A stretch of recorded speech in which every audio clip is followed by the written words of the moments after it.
parleremo di ragazzi, ma parleremo anche di lavoro, naturalmente, perché è una cosa importantissima. Ne parleremo con Marco Zecchinel, presidente Confapi di Venezia. Grazie Presidente veramente di essere qui. Io dovevo aprire Mirella. Assolutamente, perché sapete che la Mirella non si gira dall'altra parte, anzi, ma come me ce ne sono anche tanti altri, veramente, che stiamo cercando di fare la nostra parte, ma di fare la nostra parte, sì. Allora, cosa ne pensa Zecchinel? Lei magari è anche padre, non so se è padre. Assolutamente sì, tra l'altro io sono un vero padre italiano, perché ho avuto un figlio a 48 anni, quindi il figlio ha 2 anni, quindi sono, diciamo che tra i vari problemi che ha questo paese anche un pesante problema di natalità. E che infatti l'Italia è il paese con l'età media più alta del mondo, solo i giapponesi ci precedono, 48 anni,7 l'età media italiana, quindi che dà un'idea della situazione che vive il nostro paese, e ci dice anche però che un paese vecchio dovrebbe considerare i giovani in modo molto diverso. Allora Mirella, io parto da un dato politico, poi faccio alcune considerazioni personali. Insomma, come presidente di un'associazione di categoria, Confapi Venezia, e poi anche imprenditore, insomma, ti sottolineo che in Italia, che ha meno di 14 anni, è il 12% della popolazione, che è un livello più basso di sempre. E per questo 12% della popolazione purtroppo non c'è nessuna proposta, perché noi sentiamo che appunto ci sono proposte politiche, cosa fare ai pensionati, cosa fare con l'economia, cosa fare sulle infrastrutture, ma proposte per questo 12% della popolazione non ce n'è.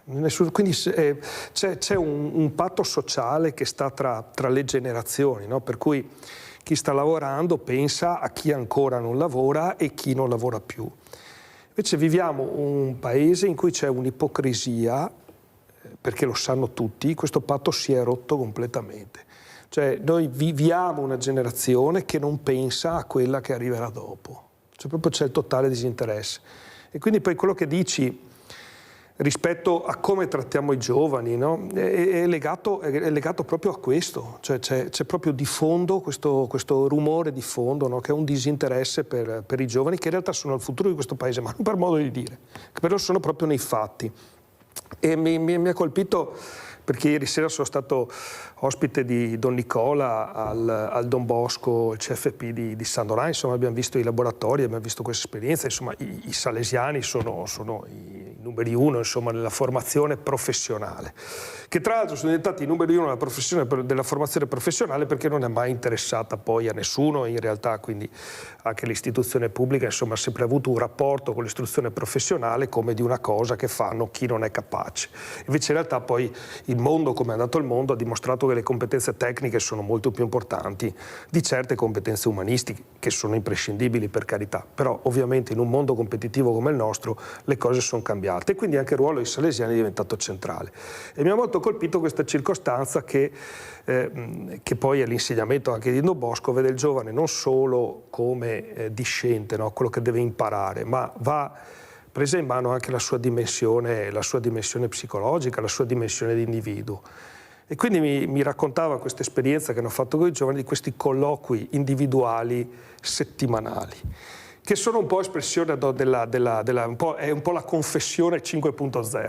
No? Quindi il ragazzo che può finalmente, fuori dal suo gruppo, fuori dagli schemi del social, fuori dagli schemi del gruppo appunto, parlare realmente e descrivere la sua situazione. E lì, in quella fase lì, vengono appunto fuori poi i problemi che ci sono oggi in famiglia, le famiglie complicate, spesso la frustrazione e l'umiliazione che vivono questi, che poi alla fine noi definiamo bulli, però non li approfondiamo mai.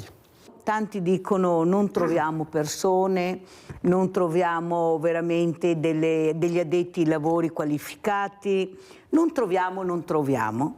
Poi io parlo con l'ultimo della classe e gli dico: cosa sai fare? Ma un po' tutto. Un po' tutto cosa vuol dire? Ma non so, falegname, lavorare la terra. E non trovi lavoro?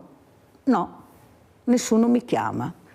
Cosa hai fatto? Ho fatto degli stage, ma non ho nessun risultato. Non riesco neanche a capire cosa ho fatto e dove qualcuno vuole parare. Allora, possiamo capire che forse c'è qualcosa che non va, che c'è qualcuno che vuole che andiamo avanti così, perché si potrebbe migliorare la situazione domani. Zecchinel, basta prenderli e farli lavorare. Non dovranno mica essere dei geni per metterli nell'agricoltura, ma se continuiamo a non pagare, aumentare il lavoro in nero, adesso vedete che anche i sindacati stanno cercando di girare quei camper perché sono arrivate delle notizie che noi che siamo nel pezzo sappiamo come funziona. Cioè nessuno vede, nessuno sente, nessuno vede che ci sono gli operai senza caschetto, senza niente sugli edifici in costruzione. Allora,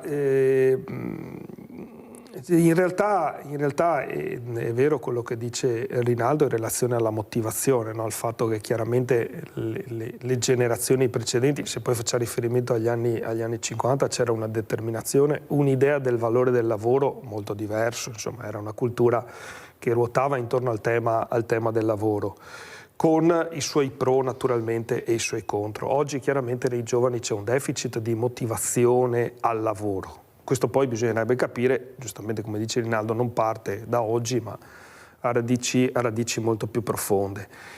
Come dicevi, oggi ci troviamo in una situazione in cui giustamente ci sono tanti giovani che non lavorano, addirittura ci sono dei dati sui cosiddetti NEET, cioè quelli che non cercano lavoro e sono a casa, insomma sono dati preoccupanti. E paradossalmente ci sono tutte le imprese che dicono che non trovano lavoratori. Allora questa cosa qui qual è il senso, qual è la ragione? È proprio un dato demografico, nel senso che i giovani sono veramente pochi e che oggi per andare nel mondo del lavoro servono delle competenze molto importanti. Quindi è chiaro che un'azienda che nel sistema attuale già fatica a produrre valore, perché noi siamo un paese terzista, abbiamo una manifattura sempre meno qualificata e quindi può rendere stipendi sempre meno ricchi, ma il problema è che se uno non ha competenze, e chiaramente prima di averle, se 30 anni fa per avere delle buone competenze e poter stare sul mondo del lavoro potevano bastare 3 anni, oggi invece probabilmente ce ne vogliono il doppio.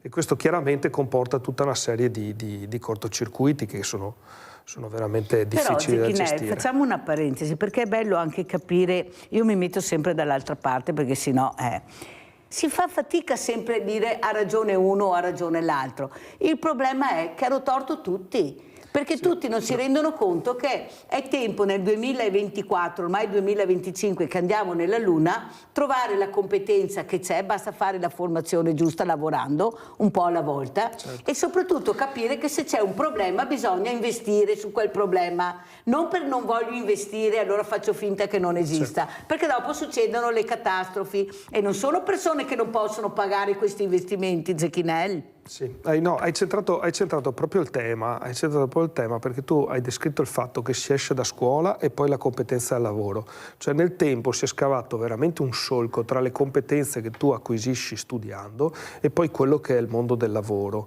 e questo solco si sta allargando sempre di più e questo determina una problematica importante, per cui abbiamo queste richieste, queste offerte di lavoro di aziende che chiedono persone che hanno skills, come si dice in inglese, no? Per cui domandano un lavoratore, un commerciale che abbia esperienza in un multiplo di settori che un ragazzo che ha 30 anni, non dico 25, non potrà mai avere, no?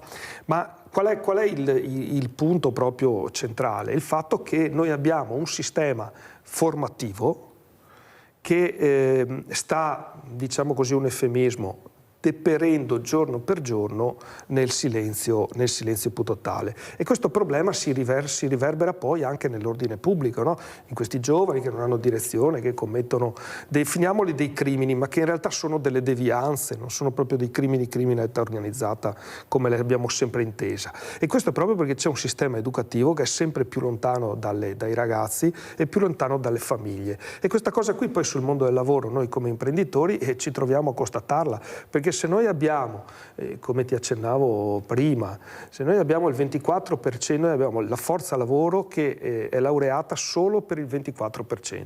In Germania e Francia parliamo del 50% della forza lavoro laureata.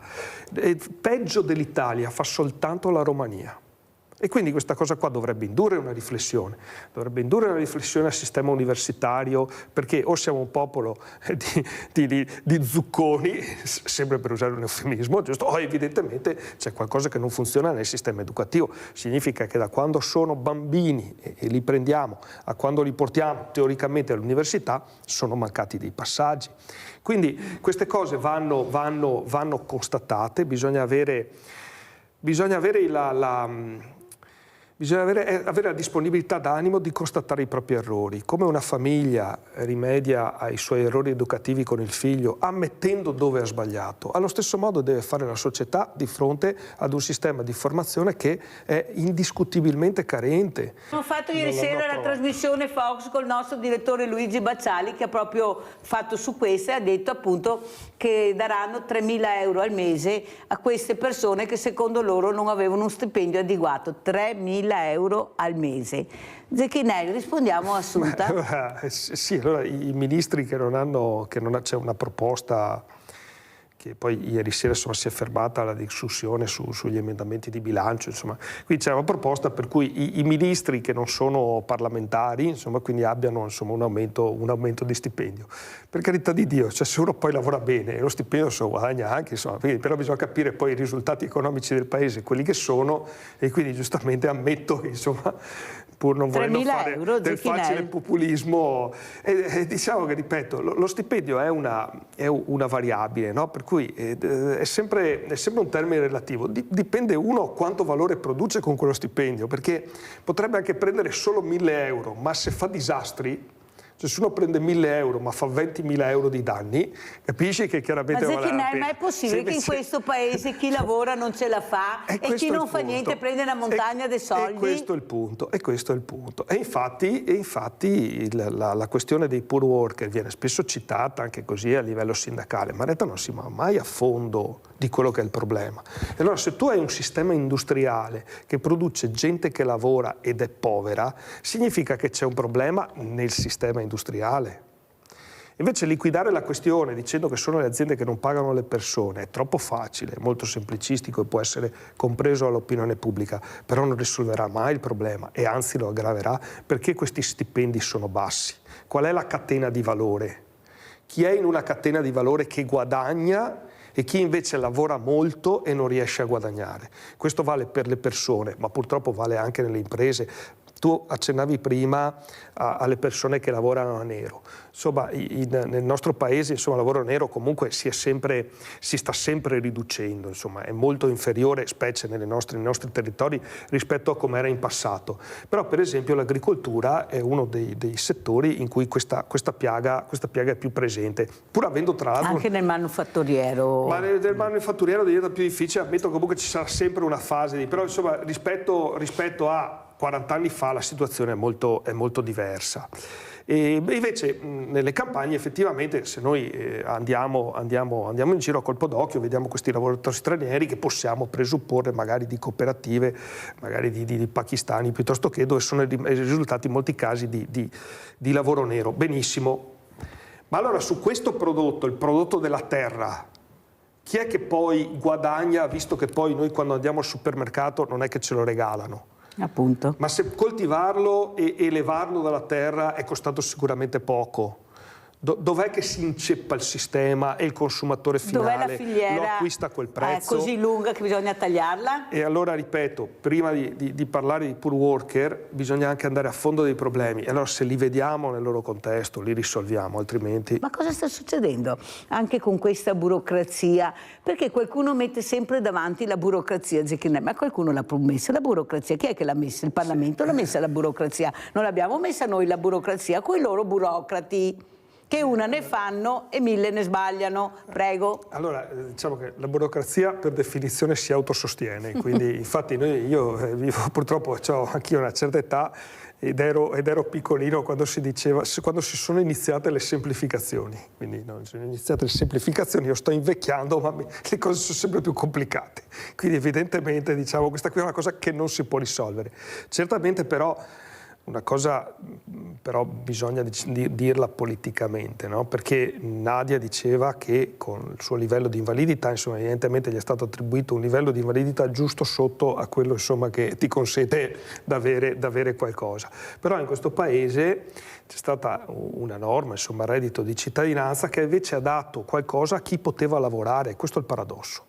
Cioè, al di là del merito della norma, è proprio la filosofia. In quella normativa non si era messo un limite d'età e quindi era una cosa che veniva data a prescindere dalla capacità di lavorare. E quindi torno al concetto, è il valore del lavoro. Chi non può lavorare deve essere assistito, ma chi può lavorare deve farlo. Certo, il lavoro è senz'altro un diritto, ma è anche un dovere. Sì, però e cambiare questa prospettiva determina una serie di corticircuiti. Sì, però Zecchinelli, il reddito di cittadinanza era nato bene, tanto è vero che lo aveva firmato anche la Lega. Cioè tu lavori e io ti aiuto, ti supporto con questo, ma lavori e ti trovo anche il lavoro. Ricordiamoci queste cose qua. Addirittura avevano messo in piedi un ambaradan per cercare lavoro a queste persone. C'erano delle persone che non avevano lavoro, che dovevano trovare lavoro a gente che non l'aveva. Cosa è successo? È caduto il governo, via tutto, invece di dare questo reddito di cittadinanza ai sindaci che conoscevano bene la situazione, a chi sarebbe potuto andare ed essere aiutato, hanno gestito tutto alla grande come al solito. E quando gestisci alla grande nel nostro paese, i furbetti se dietro gli viene fuori a migliaia, a salto, a forte Apache. Questo è stato fatto con reddito cittadinanza. Al sud più che al nord, perché noi almeno abbiamo dei controlli, quelli li abbiamo visti, perché ne abbiamo pescati, ma non di sicuro quei numeri che abbiamo trovato in certe regioni, in certe zone. Allora vuol dire che c'è qualcosa che non va. È inutile che continuiamo a fasciarci la testa e dire che tutto è sbagliato, se quando inizia una cosa giusta e dalla sera alla mattina salta il governo, avevo 70 governi, io non so neanche più cosa dire. Capisci che la gente a casa che aspetta non ha tempo di aspettare? Zecchinelli, parliamo di energia, visto che l'abbiamo visto questo servizio importante. È sempre poi espressione della stessa cosa, cioè di uno Stato che comunque è inefficiente. I costi energetici sono la cartina di tornasole del problema del nostro paese. Allora noi abbiamo un sistema delle imprese che è sostanzialmente il più tassato d'Europa, ma non è un modo di dire, è la verità, perché il tema è sempre quello del valore del lavoro. In Italia chi lavora è tassato in una maniera abnorme. Per lavoro non intendo il lavoro delle imprese, intendo il lavoro delle persone, dei professionisti, perché anche la parte non salariale dello stipendio è sostanzialmente tra le più alte d'Europa. E quindi il lavoro viene penalizzato. Qual è la questione dei costi energetici? È una questione clamorosa. Cioè noi abbiamo questo sistema di imprese tassatissime che paga un'altra tassa occulta, che è il costo dell'energia elettrica. Perché che cosa succede? Che in questo paese la maggioranza della produzione di energia elettrica è in mano ad aziende che sono statali a tutti gli effetti. Il 50% dell'energia elettrica, tra l'altro, oramai è da fonte rinnovabile, quindi sostanzialmente non costa niente, eppure il costo viene calcolato sul rendimento della peggiore centrale a turbogas, quindi abbiamo un costo che praticamente è totalmente fuori rispetto al costo reale. Questo provoca degli utili, dei dividendi a queste aziende Eni e Enel che sono, Mirella, sono immorali, e questi utili poi tornano allo Stato per la gran parte. Quindi le aziende hanno una tassa, un sistema di tassazione ordinario più questa tassa occulta che è legata alle materie prime. Sono immorali, ma qualcuno potrebbe farle diventare anche morali? No, perché come lo vede il presidente Zecchinelli, c'è anche qualcun altro a livello politico, è inutile che ce la diciamo, sono loro che possono girare nella stanza dei bottoni, che possono fare questo, non di sicuro Zecchinelli, non di sicuro le persone a casa. E perché non si fa? Perché c'è un business sotto che dove va? Che va nelle tasche dei soliti noti che ne hanno già tanti. Questo è il problema che nessuno vuole dire. Allora faccio una precisazione rispetto a quello che dicevi, no? Noi siamo, che cosa posso io non sono in grado di approfondire le ragioni politiche per cui tutto questo avviene.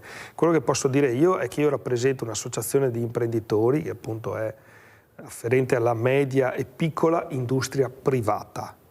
quindi noi non abbiamo componente pubblica nella nostra compagine associativa, quindi rappresento tutta gente che la mattina si sveglia, come si dice, tira su la serranda, ha gente che lavora, perché questa è l'identikit del nostro associato, è gente che lavora e quindi giustamente lavora a prescindere dalle logiche politiche, se no probabilmente potrebbe anche smettere di farlo, insomma. Quindi è per quello che posso dire e raccontare questa storia dei consumi elettrici, che non viene mai sufficientemente detta, perché poi quando alla fine noi abbiamo un sistema che produce salari poveri, bisogna capire da dove parte il problema. E quindi rispetto invece ai temi della digitalizzazione e a tutto questo è un problema di competitività, nel senso che il nostro paese ha tre problemi principali: un problema di debito pubblico che conosciamo tutti, un problema demografico per cui non si trovano lavoratori, ci sono pochi giovani eccetera, e un problema di competitività relativo al fatto che il lavoro è poco produttivo. Il lavoro è poco produttivo perché c'è poca tecnologia. Quello che cerchiamo di fare noi è sfruttare le cose positive, perché ci sono dei bandi, ci sono delle agevolazioni, quindi in realtà non è vero che non si fa nulla, perché ci sono fondi europei, ci sono fondi regionali. Il problema è che il nostro sistema di piccole imprese non li sfrutta, perché giustamente l'imprenditore è sempre al lavoro, non per scherzo, cioè è sempre realmente al lavoro, e quindi non ha tempo per redigere, stilare questi progetti, e quindi non ha tempo neppure per venire a conoscenza di queste che sono delle opportunità che vengono sfruttate sempre dalle aziende solite note. E quindi è per questo che è importante, in un momento così difficile per l'economia nazionale e del nostro territorio, di fare squadra assieme. Fare squadra assieme non si fa con le associazioni.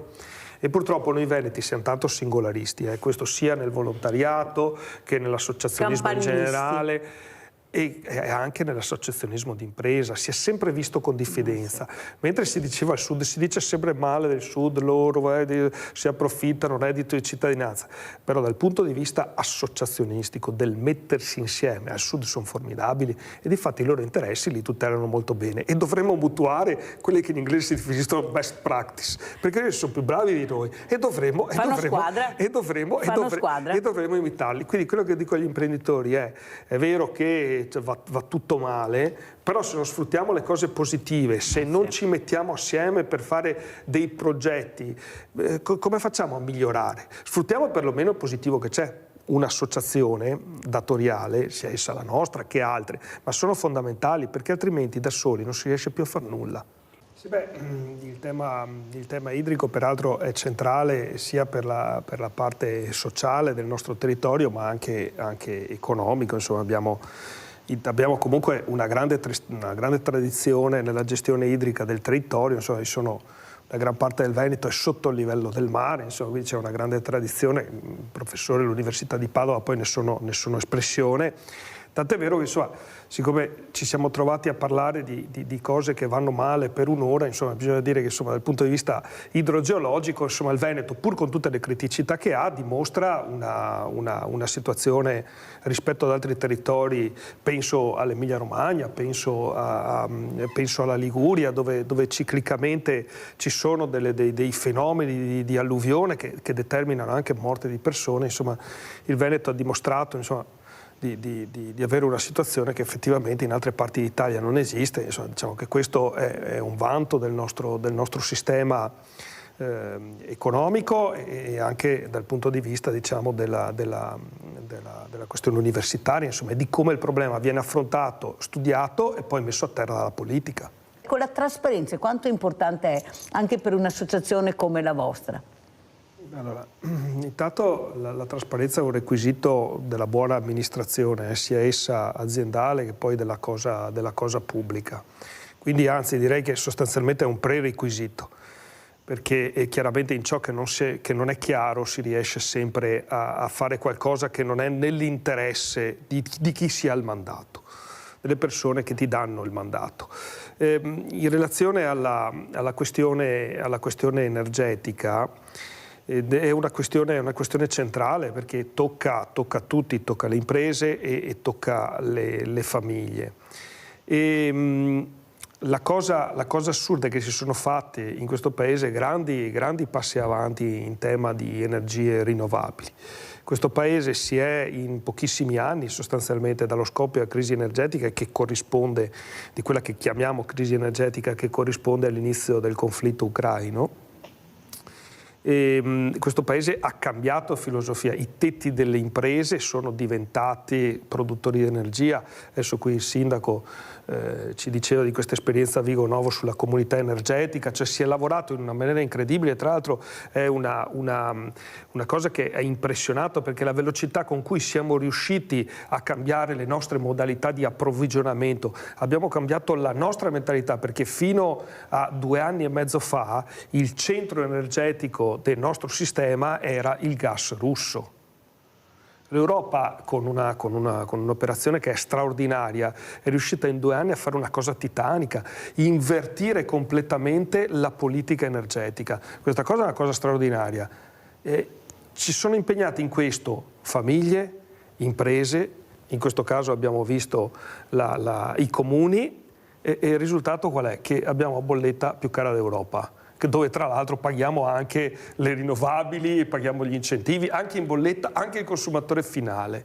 E quindi questa cosa chiaramente determina una forte frustrazione, un senso di perplessità, e questo effettivamente lascia davvero impressionante. Questo enorme sforzo non è compensato da dei vantaggi per il sistema delle famiglie e il sistema delle imprese. Lì manca trasparenza.